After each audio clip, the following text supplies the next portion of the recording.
Facing our giants. Facing our giants. There are things in our life that we're going to face. We've been mentioning it in a couple of sermons that we're going to hit obstacles. We're going to hit giants in our life. And there's going to be people that are going to speak into that. And when they speak into that, who are we listening to? Who are we listening to? So today we're going to take on a very, very familiar narrative from the Bible, David and Goliath. But I hope that when we take on this narrative that we won't just fall into what we think we know about the narrative, that we'll actually look at it and allow the Lord to speak into our lives.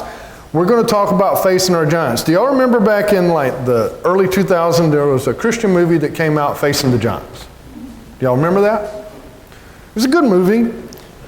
But a lot of times that's exactly what David and Goliath has become. It's become a pun for sports. Right? Every time we hear about David and Goliath, like, oh, we have this big sports team and then we have this underdog and David's going to have to face Goliath. This is just such a false narrative. This is not David and Goliath. When we're talking about sports teams, we're talking about athletes who have prepared for this moment, and they may be an underdog, but they're looking forward to this moment. Nobody was looking forward to actually facing Goliath. This was not an opportunity. This was not like, hey, I just can't wait to test myself against a mountain, Like this man rolls out in his armor. I just love to have the opportunity to test my mettle. That's not what this was. This wasn't an underdog story. This was a giant. This was something that nobody wanted to face. And so today I want to look at that story. In 1 Samuel 17, 3 through 9, it says, and the Philistines stood on the mountain on the one side, and Israel stood on the mountain on the other side with a valley between them, both their armies. And there came out from the camp of the Philistines a champion named Goliath of Gath, whose height was 6 cubits and a span. He had helmet of bronze on his head, and he was armed with a coat of mail. And the weight of the coat was 5,000 shekels of bronze. And he had bronze armor on his legs, and the javelin of bronze slung between his shoulders. The shaft of his spear was like a weaver's beam, and his spearhead weighed 600 shekels of iron, and his shield bearer went before him. He stood and shouted to the ranks of Israel, why have you come out to draw up for battle? Am I not a Philistine? Are you not servants of Saul? Choose a man for yourselves and let him come down to me. If he is able to fight with me and kill me, then we will be your servants. But if you prevail against him and kill him, but if I prevail against him and kill him, then you shall be our servants and serve us. So the Philistines are a much bigger army. The Israelites don't believe that they have a chance anyway, but they're standing off against them on both sides of this mountain with a valley in between them. Now all of a sudden, here's an opportunity. Like, this is a fantastic opportunity. We can settle the whole debate one man against one man. Problem is this is not an ordinary man. This is a giant. It said he stood 6 cubits and a mark. You know what that meant? How big a cubit is? Goliath came out at about 10.5 feet tall. 10.5 feet tall. It said the coat that he had around him, the coat of mail made out of bronze, it was measured in shekels, about 5,000 shekels. That comes to about 120 pounds. He had a full-grown man's weight just hanging around him like it was no big deal. Walked out and said, you know what? Me against your best. Me against your best. Last week, Pastor Anthony and Aaron, they went to a wrestling match where, if you know anything about wrestling, you see some mighty big men, right? There's some big men. And one of the broadcasters there at that wrestling match, his wrestling name is The Big Show. The Big Show. And he is a big man, okay? He's a big man. This morning before I came, I looked up the statistics on The Big Show. The Big Show varied in weight, but somewhere around 400 pounds. And he's about 7 foot and an inch tall. 7'1". Now before The Big Show's time, there was a much bigger wrestler who maybe you've heard of Andre the Giant. Andre the Giant, huge, right? He came in at 7.5 feet tall, 7'6". Okay? Around 540 pounds. Huge man. His hand was bigger than my chest. Like this, I'm a baby compared to this man. The largest, tallest man in our century, in America anyway, is a guy by the name of Robert Wadlow. Okay, 1940s, 1950s. Robert, he came in at 8'11", right at 9 foot. 9 foot tall. He was huge. Goliath was 10.5 foot tall. 10.5 foot tall. If Andre the Giant's hand takes up my whole chest, Goliath could just about palm my whole body. Like when you palm somebody and you're like, just shut up, stay away and everything, like that would have been a sight just to see his palm out. This giant of a man. And he steps out, and I can't imagine what he looked like. Because, as they're describing just his armor and the giant spear that he's carrying and stuff, it would have been horrific. Like, oh, we have a chance. No, we don't have a chance. We don't have a chance. This is not an underdog story. This is not fair. This is not fair. So they were facing giants. You ever felt that way? You ever felt like you were facing a giant? It happens. It happens to all of us, and it happens at different times in our life in different ways. Facing a financial giant. I think for the most part, and I like to share. There's two theories that goes towards being a pastor. Okay, one is what everybody else does, and one's what I do. Okay, I share way too many of my faults and mistakes that I made in my life, and that's not fair. A lot of pastors do that, but I probably share too much. But regardless, sometimes life is going along in a vein, and you feel like you got everything in control, and you are doing it. It's all in your own power. You're making decisions. You're making all the plans. And then something happens, and they're not something you did. It's not something that you planned out. It just hits you. A giant steps into your life. For all of our marriage, I will tell you, I have felt like me and Mary have been good stewards of our time and our money and everything. I really do. But there's a period of time in the beginning of our marriage, first 2-3 years, of where it wasn't that we weren't good stewards of our money, but we were taking some chances with our company.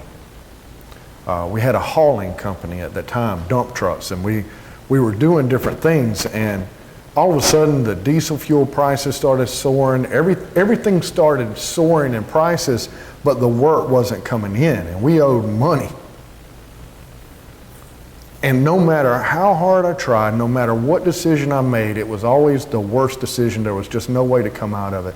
And one day, I was at home, and I heard a noise outside.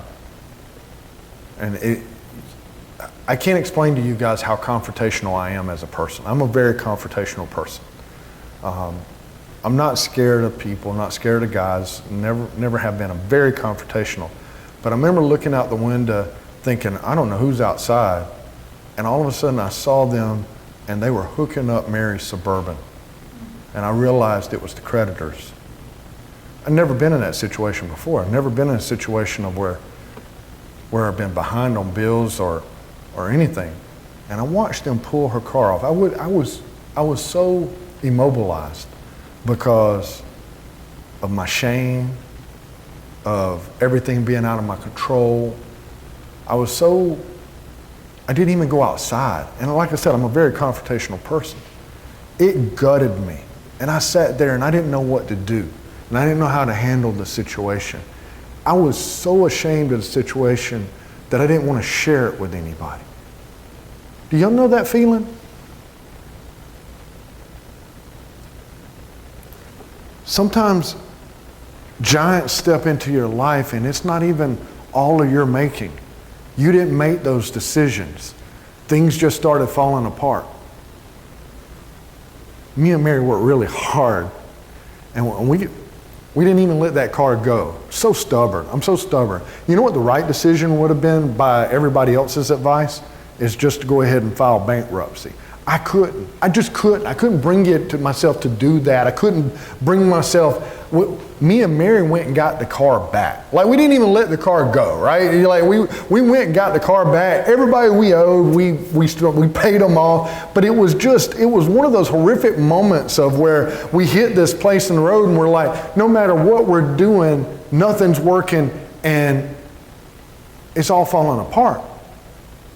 It happens in relationships. It happens sometimes in marriages. It happens in different ways. There's something that steps out, just like Goliath stepped out of the tent that day, and all of a sudden you realize, I don't know how to face this.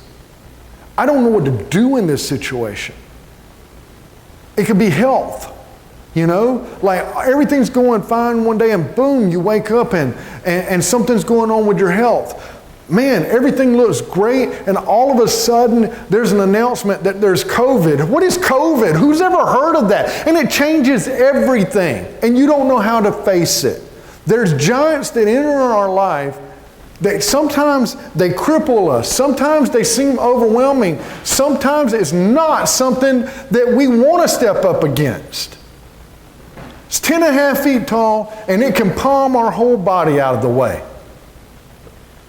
Giants happen. And I'm here to tell you that when they happen in your life, that you have decisions to make. And that when they happen in your life, there's going to be voices. There's going to be voices that are speaking to you. Which voices are you going to listen to? 1 Samuel 17 goes on in 24 through 27, and it says, all the men of Israel, when they saw the man, fled from him and were much afraid. And the men of Israel said, have you seen this man who has come up? Surely he has come up to defy Israel. And the king will enrich the man who kills him with great riches and will give him his daughter and make his father's house free in Israel. And David said to the men who stood by him, what shall be done for the man who kills this Philistine and takes away the reproach from Israel? For who is this uncircumcised Philistine that he should defy the armies of the living God? And the people answered him in the same way, so shall it be done to the man who kills him. So David shows up, right? And in this story, his father Jesse, David is tending sheep and everything, and his brothers are all out with the army. Saul's leading the army. The army's on the mountains like we talked about across each other. The valley's there. Goliath steps out. David's tending sheep. But his father's like, hey, I want you to take this food. I want you to go to your brothers, okay? Send our support to them. So David shows up and all of this is going on and he's like, well, who's going to fight this guy? And what's going to happen to the guy that kills this Philistine? Because David's sold out. Like, he's like, who from God's army? He knows whose army this is. He knows whose people this is. He knows who he's representing, but who's on his side. Who from God's army is going to go out and kill this uncircumcised Philistine? 10.5 feet tall. God's awesome. He's mighty. 10.5 feet. That's nothing. Who's going to do that, right? And then his people, the Israelites, people that we can absolutely connect with when we see a giant, right? Their voices start sounding. And you know what they're saying? Be scared. Be very scared. You should be scared of what you're facing right now. You should be locked up in fear. That is a giant of a man, and it's not possible to face him. You should be cowering right now. And these Israelites now, I want you to understand.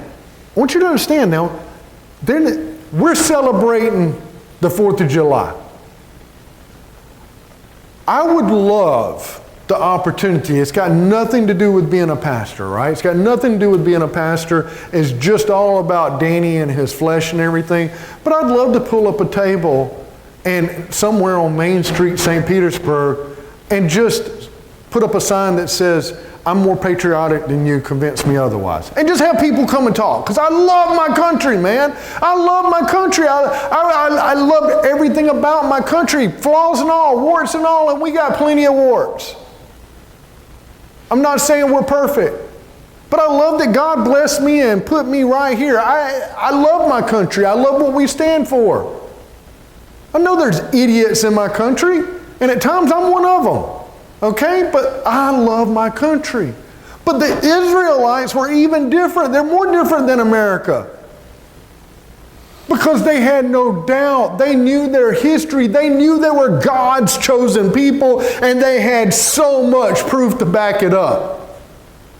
God had delivered them time and time again from circumstances that were worse than what they were standing in. He had delivered them from Egypt. He had delivered them over and over again, and they knew it.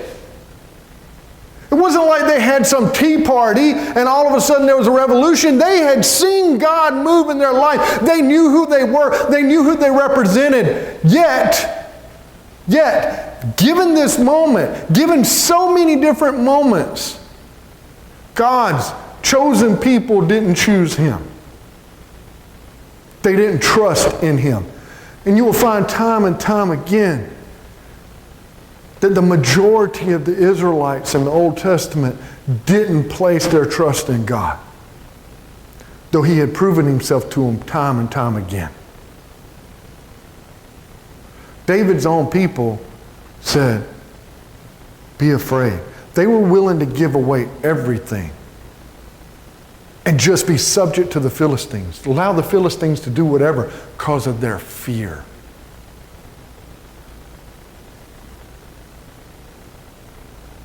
This is David's own people.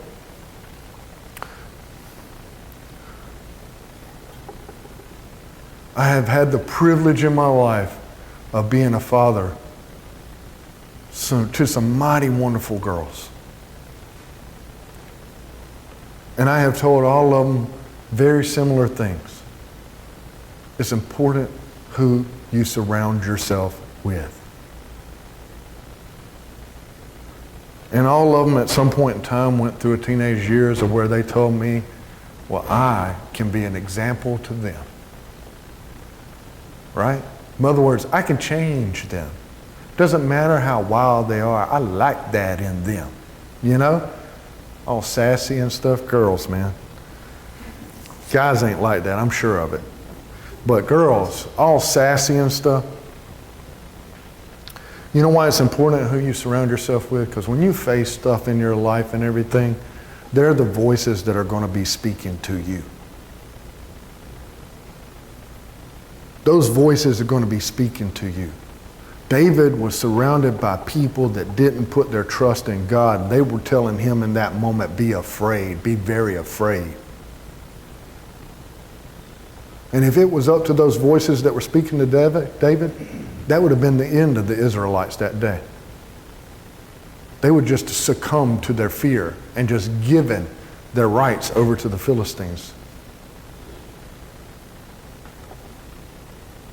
You know, when someone's telling you to be afraid, I want you to understand, fear is not from God.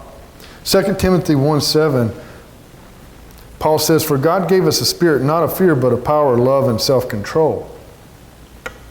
And what does that mean? I mean, we have emotions for a reason. We have this emotion of fear, but what he's talking about is not a crippling fear, not a I give up fear. It's a respect. We should have respect. We should have this ability to desire to want to protect ourselves. When we step out and there's a snake on the ground all curled up wanting to strike us and everything, we shouldn't go, ooh, cool, I wonder what will happen. You know, like there should be like this protectiveness that comes over us and everything, but it shouldn't be a crippling fear that makes us want to just give up. Oh no, there's a snake, just bite me. Right? Like, oh, I can't. Lock up like a deer in the headlights, right? No, that's not what fear is. We're not supposed to have that spirit of fear, but that's what was happening to the Israelites that day. And those voices were loud. They were speaking into David's ear, and they were like, be afraid. Now let's look at another character in this story. Let's go on in 1 Samuel 17 and 28 through 30. It says, now Eliab, his eldest brother, heard when he spoke to the men, and Eliab's anger was kindled against David. And he said, why have you come down? And with whom have you left those few sheep in the wilderness? I know your presumption and the evil of your heart, for you have come down to see the battle. And David said, what have I done now? I love siblings, don't you? Like his eldest brother's railing, what have I done now? Why are you always mad at me? Was it not but a word? And he turned away from him toward another and spoke in the same way. And the people answered him again as before. Eliab is David's oldest brother. He looks up to him like a role model, right? He looks up to him. Everything about Eliab is perfection. It's amazing. And you know what his role model tells him? Be discouraged. Be discouraged. You don't know what you're talking about. You don't have a clue. You can't face this.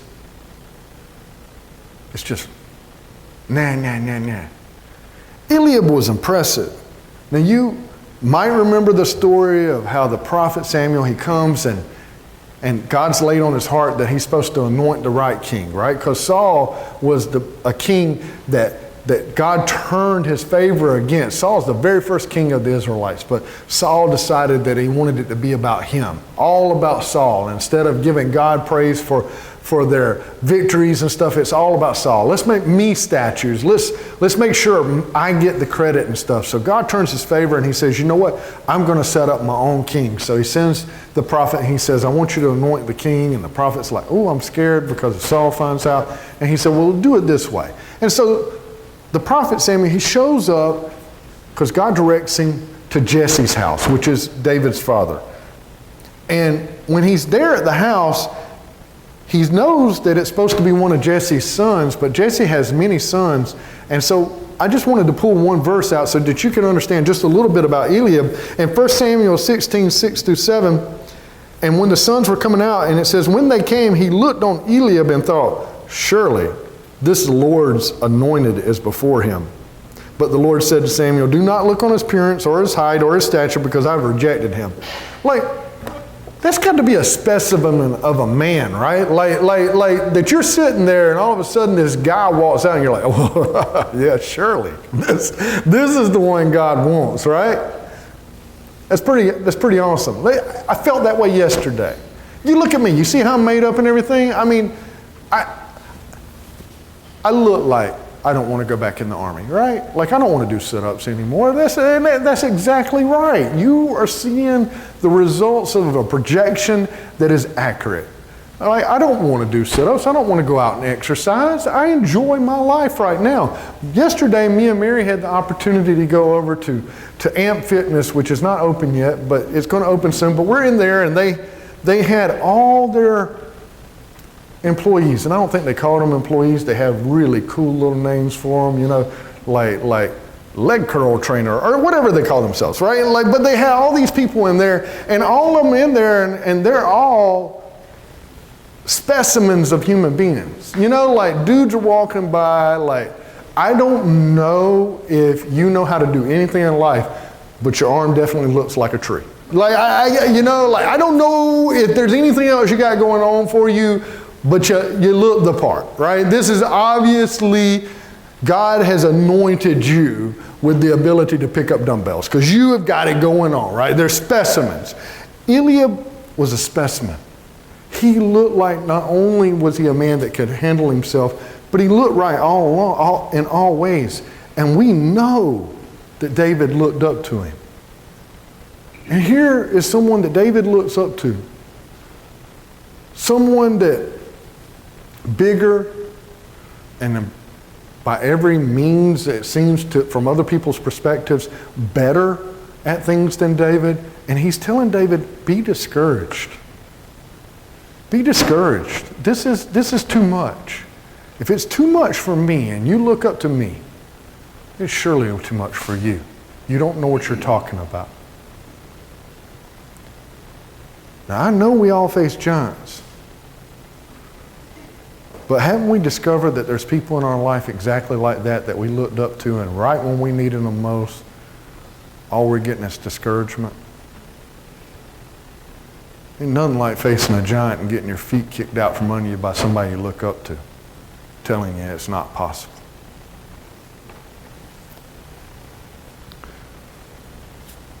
And then there's another character here. In 1 Samuel 17:31 through 33, it says, when the words that David spoke were heard, they were repeated them before Saul, the king.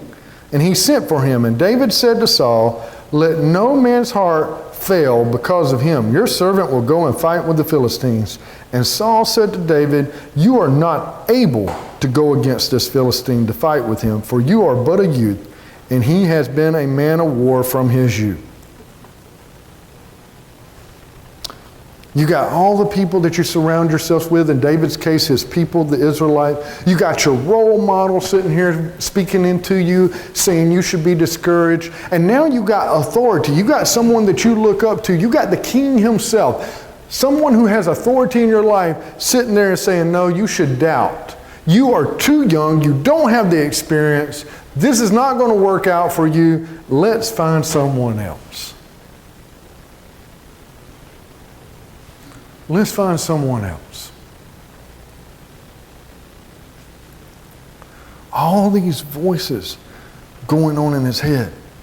And now here's the king who he looks up to saying, you can't do that. Someone in authority. Like people in authority, you expect them to have the answers, don't you? You expect them to understand what's going on. And it doesn't matter what their field is. My wife cracked me up this morning. She had a good point, okay? I hadn't even seen the post, but she works in the hospital. So you know who has authority in the hospitals? Doctors. It's 4th of July weekend, and she put out something this weekend. She was like, hey, be careful this 4th of July. You don't want to get caught up in a fireworks accident, because all the real doctors, they're going to be at home with their families. And the people that are there, these residents, they've had about 2 weeks experience there on the hospital floor. Just keep that in mind, you know. They're going to tell you, but anyway. You expect when someone of authority says something that they know what they're talking about. Would have been no different with David. When Saul tells him, hey, you're too young, this is his king speaking. Let's find someone else. He told him to doubt. James 1:6 says, but let him ask in faith with no doubting, for the one who doubts is like a wave of the sea that is driven and tossed by the wind. Doubt doesn't belong in our lives. When we doubt, we're tossed to and fro. We're never able to stand. But I want you to see the next part, because we have another character in here. 1 Samuel 17:34 through 37 says, but David said to Saul, your servant used to keep sheep for his father, and when there came a lion or a bear and took a lamb from the flock, I went after him and struck him and delivered him out of his mouth. And if he rose against me, I caught him by his beard and struck him and killed him. Like, this is super impressive. David literally grabbed a lion by his beard. Anyway, your servant has struck down both lions and bears, and this uncircumcised Philistine shall be like one of them, for he has defied the armies of the living God. And David said, the Lord who delivered me from the paw of the lion and from the paw of the bear will deliver me from the hand of the Philistine. And Saul said to David, go, and the Lord be with you. All these voices are speaking into David's life, just like all these voices are speaking in our lives. And when we face giants, there are people in our lives that we surround us with that tell us, be afraid. There are people that we look up to that says, be discouraged. There are even authorities in our lives that said, you should doubt whether or not you have the ability to do this. But there was another voice, and it was the voice of God. And the voice of God was telling David, we got this. We got this.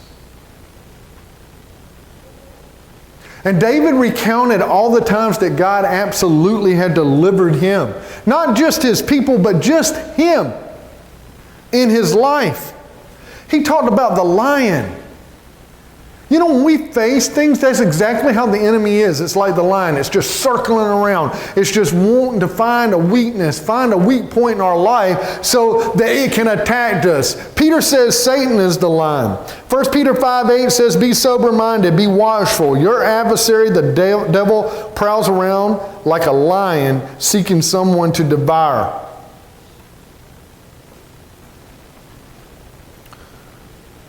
Always on the ready. But David said that my Lord saved me from the paw of the lion, saved me from the paw of the bear, and can save me from the hand of this Philistine.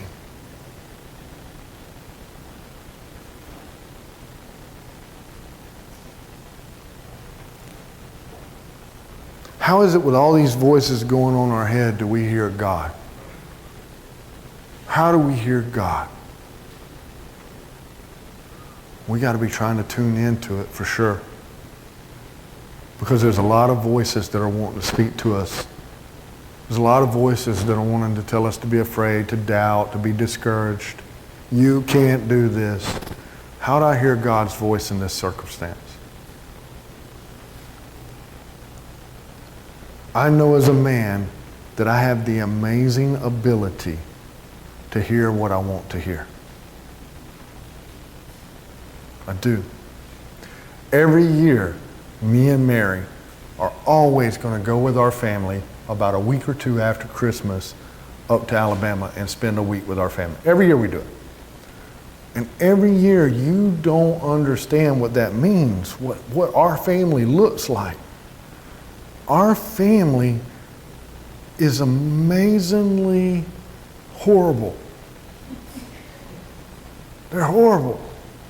When we get this cabin, I'm not joking. I literally don't think anybody knows how many small kids there is. I don't think the parents are aware how many kids they brought. I know I'm not aware, but there's like 30 little heathens running around, right? Just screaming and yelling and going off. And then all the adults are all just piled around and having every conversation. And this happens to be my favorite time of the year because during that time, what's going on, if you don't know, I love college football. And so no matter what's going around in that house, and I mean there's a lot going around this house, a lot of yelling, a lot of fighting, kids are screaming. A kid needs stitches about every 10 seconds. There's just stuff going on in the house. There's just so much chaos and so much noise. But I guarantee you that whatever college bowl is going on, I'm right there. And Mary will walk in and she will have to push me on my shoulder and say, "Did you not hear that?" No, I didn't. You know you heard. I did not. Stop interrupting this important moment. Okay? Don't care. Somebody else run them to the hospital. Right? Because I can tune in no matter how much chaos is going around. I can tune in because I want to see what's going on in this game. And you know we all do it. We all do it. We can tune stuff out. It doesn't matter if it's louder. It doesn't matter if there's more of them doing it. You can tune it out if you want to. You can.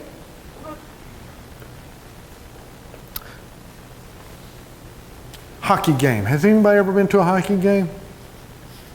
You may not like sports, but if you don't go to any other sports, go to a hockey game. That is excitement right there. But that's noise. That's straight up noise. If you had the opportunity to go right now during the Stanley Cup and everything, all you would hear is AC/DC, thunder, thunder, you know, and everybody's yelling, everybody's beating the sticks and everything. But I guarantee you, if Mary turns to me and says, "Hey, I got to go to the bathroom," I'd be like, "What?" But she'd tell me, I know, right? Because now all of a sudden I'm looking at her, I can make it out. You can hear what you want to hear. It's what you're paying attention to.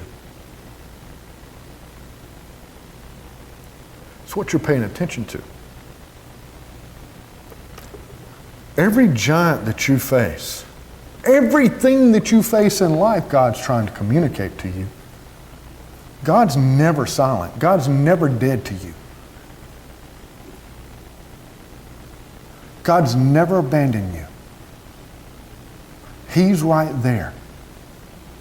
Now, there are times where God's communicated and He wants you to stand on that communication. but He's always communicating. He's always got us. And when we face giants, there's never been a moment that Goliath ever rolled out of the tent that God said, whoop, I'm just going to leave you alone. Never. There's never a time where God's not right here. We got this. We got this.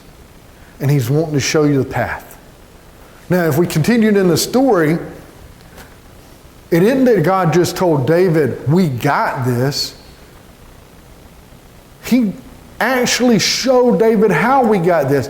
I absolutely would not have said, okay, well, David's got this, so now we're just going to give him a slingshot, right? No. Like God's going to show you how He wants it done. And it's going to be for His glory. But He's got you. It's up to you whether you want to listen to people who tell you to be afraid, whether you want to listen to people that tell you to doubt, whether you want to listen to people who want you to be discouraged. All those things are not what God wants you to experience. But if those are the things you want to listen to, then when the giants come along, man, they are going to power drive you into the ground. Shout out to y'all's wrestling match. And it's going to hurt. Possibly cripple you.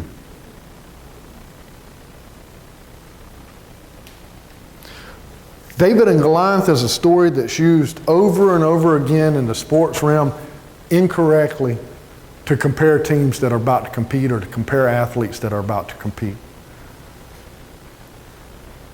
It's not about that. But God did want us to learn from a story. And He did want us to learn from David's example, not from the Israelites' example, not from Eliab's example, not from Saul's example, but from David's example of how he put his trust in Him when he was facing a giant. That's what God wants from us. Now, another passage of Scripture that is over-abused by the athletic world is another application that God wants us to take as well. For when we're facing giants and we're needing to put our trust in Him. In Philippians 4:13 it says, I can do all things through Him who strengthens me. I don't care what giant you're facing this morning. If you're listening to God's voice and you're willing to stand with Him, you can face anything that's in your life. Because He will sustain you. Amen. This morning, I'm going to have Arnie come up, and he's going to lead